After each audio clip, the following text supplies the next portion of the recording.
Hein? Vrai ou faux? C'est compliqué. Même pour visiter quelqu'un, c'est compliqué.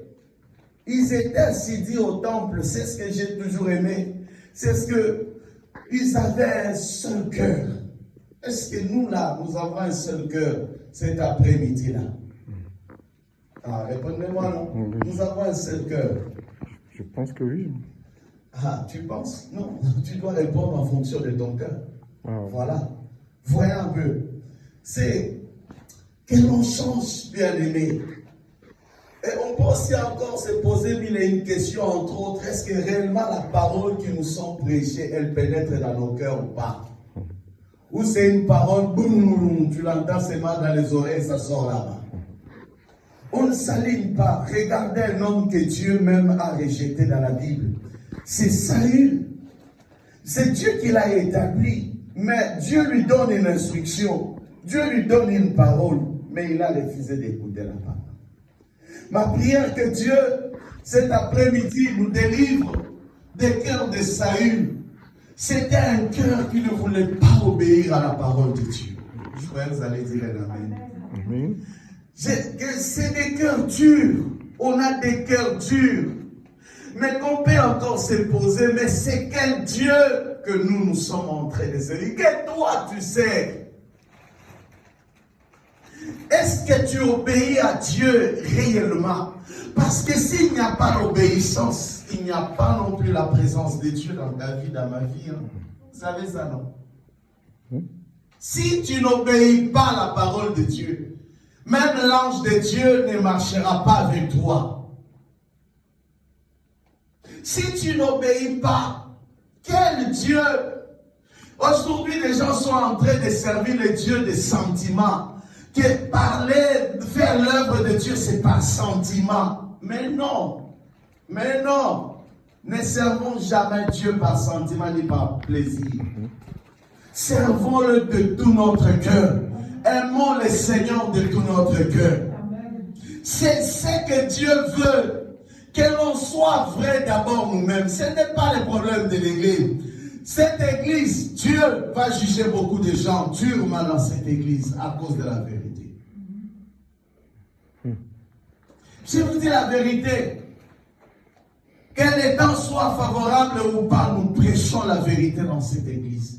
Nous ne cherchons pas l'argent. Qui on demande l'argent devant ici? Qui? Personne.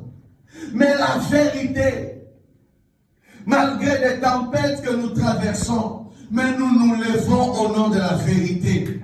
Que au nom de la vérité, malgré les ouragans, malgré les angoisses, les tristesses des combats, mais nous gardons la vérité qui est la personne de Jésus. Est-ce que tu gardes encore Jésus comme étant vrai dans ta vie?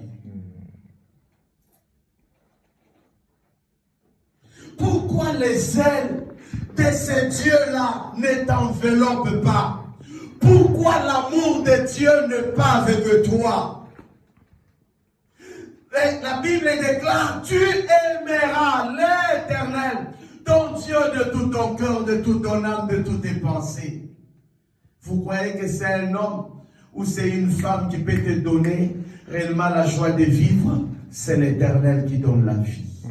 Je crois que toutes les églises allaient dire Amen. C'est l'Éternel. La joie de vivre, ma joie de vivre vient d'en haut. Le secours vient d'en haut. David a été privé de toutes choses, bien-aimées. Si vous regardez le psaume, vous allez voir que c'était un cœur qui a souffert, que sa femme s'est opposée à elle, que tout s'est opposé, ses enfants se sont levés contre lui. Mais David est resté avec Dieu dans la forêt pour composer les psaumes, les témoignages. Amen. Combien? Pourquoi cet amour ne t'enveloppe pas? Est-ce que tu es réellement sauvé? Posons-nous aussi cette question. Est-ce que tu es réellement sauvé ou pas? Est-ce que tu es réellement sauvé? Parce que si tu es sauvé, je ne sers pas Dieu. Je n'ai pas cherché à devenir pasteur. Mais c'est Dieu lui-même qui avait voulu. Depuis depuis toute mon enfance, toute ma jeunesse, je ne fais que servir ces dieux-là. Est-ce que tu as la passion pour Dieu? Est-ce que tu es disposé pour ces dieux-là? Est-ce que tu as encore cette fidélité pour ces dieux-là? Est-ce que tu les sers comme David les servait? Il a servi Dieu de tout son cœur. Il a servi Dieu avec tous ses biens. Il a accepté qu'il soit rejeté par tous, mais il est resté avec Dieu. Combien cherchent l'appui des hommes aujourd'hui? Je ne cherche pas à avoir une grande renommée, mais c'est que je sais, Dieu me connaît, et moi aussi je connais Dieu. Je me limite à là. S'il voudra que le monde me connaîtra. Mais le plus important, Dieu me connaît. Et moi aussi, je le connais. Que les temps soient durs, mais j'ai toujours dit à Dieu une chose, que ta présence ne m'abandonne jamais. Amen. Qu'est-ce que tu dis à Dieu?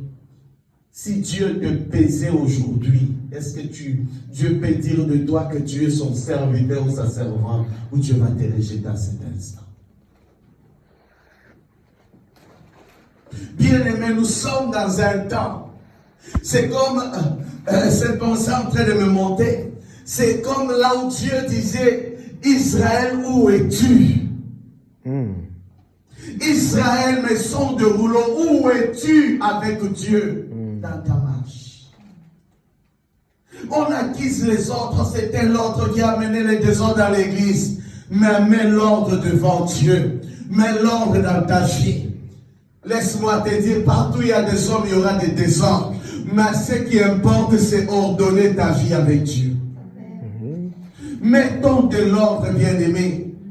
Le problème, nous ne sommes pas forts. Combien de années tous on a dans le corps de Christ? Mais qu'est-ce que tu fais d'exploit dans le corps de Christ? Rien du tout. Tu es toujours décrié, oh, l'église n'enseigne pas. Cette église, Dieu va juger beaucoup de gens pour cette église. Enseignons, on enseigne de tout mon cœur.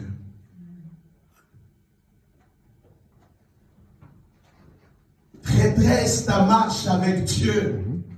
Redresse ton cœur avec Dieu. Redresse, bien-aimé. Nous sommes à des temps qu'il faut abandonner la haine. Nous sommes à des temps qu'il faut abandonner la méchanceté. Changeons en des hommes nouveaux. Devenons fidèles à Dieu. On a vu ça le dimanche passé. Devenons fidèles. Comment est-ce que nous servons Dieu? Comment est-ce que nous servons Dieu? Avec la négligence. Maudit celui qui fait l'œuvre de Dieu avec négligence. Des excuses, des excuses. Il n'y aura pas des excuses pour entrer dans le royaume des cieux. Amen. Qui t'a dit que Dieu va t'excuser? C'est maintenant, lorsque tu entends la parole de Dieu, la Bible dit, n'endurcis pas ton cœur. Ce n'est pas comment tu sers Dieu. Les gens ne montent pas en puissance. L'esprit ne peut pas couvrir quelqu'un qui n'est pas obéissant à la parole de Dieu. Parce que la Bible dit, je ne vous laisserai pas orphelins, je vous enverrai le Saint-Esprit, le Paraclétos. Il vous conduira dans tout ce que vous aurez entendu parler de moi. Il va vous le dire. Mais l'Esprit travaille en fonction de la parole. Vous croyez que l'Esprit travaille en fonction des sentiments des hommes? J'ai l'Esprit de Dieu. Quelqu'un qui a l'Esprit de Dieu a d'abord la connaissance de la parole de Dieu. Deuxièmement, il a l'obéissance à la parole de Dieu.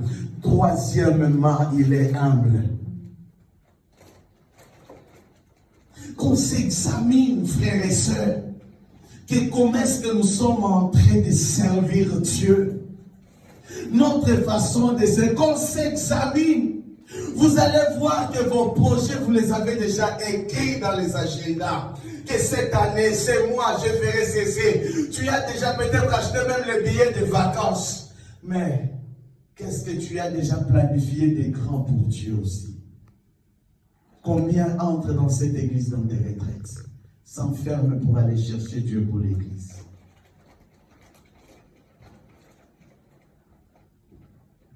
Amen. Amen. Entrons dans la pensée du jour. Je suis dans Actes chapitre 5. Actes chapitre 5, à partir du verset 33e, nous allons lire tout doucement jusque là où Dieu va, jusqu'au verset 42e, si Dieu le voudra.